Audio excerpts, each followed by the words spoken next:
മഹാജ്ഞാനം 16-ാം അധ്യായം 16 മുതൽ 20 വരെ തിരുവചനങ്ങൾ. ബാരക്കുമോർ, നിന്നെ ഉപേക്ഷിച്ച അധർമ്മികളെ നിന്റെ ഭുജശക്തിയാൽ നീ ശിക്ഷിച്ചു. അവർക്ക് മഴയ്ക്ക് പകരം കിട്ടിയത് കൽമഴയാണ്. രക്ഷകനില്ലാതെ അവരെ നീ പീഡിപ്പിച്ചു. അഗ്നിയാൽ അവർക്ക് അറുതി വരുത്തി. നിന്റെ മഹാമഹിമ നിമിത്തം ആ അഗ്നി കെടുത്തുവാൻ വെള്ളത്തിന് കഴിവുണ്ടായില്ല. അഗ്നിയെ കെടുത്തുന്ന വെള്ളത്തിന് അത് സാധ്യമാകുകയില്ല എന്ന് മാത്രമല്ല, അതിനെ ആളിക്കത്തിക്കുന്ന പ്രത്യേകതയാണുള്ളത്.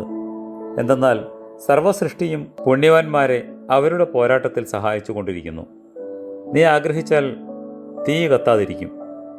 അധർമ്മികളുടെ നേരെ നീ അയച്ച ഹിംസ്രമൃഗങ്ങളെ അവർ കണ്ടപ്പോൾ അവർ ദൈവത്തിൻ്റെ ശിക്ഷാവിധിയിൽ അകപ്പെട്ടുവെന്ന് അവ വിശ്വസിച്ചു.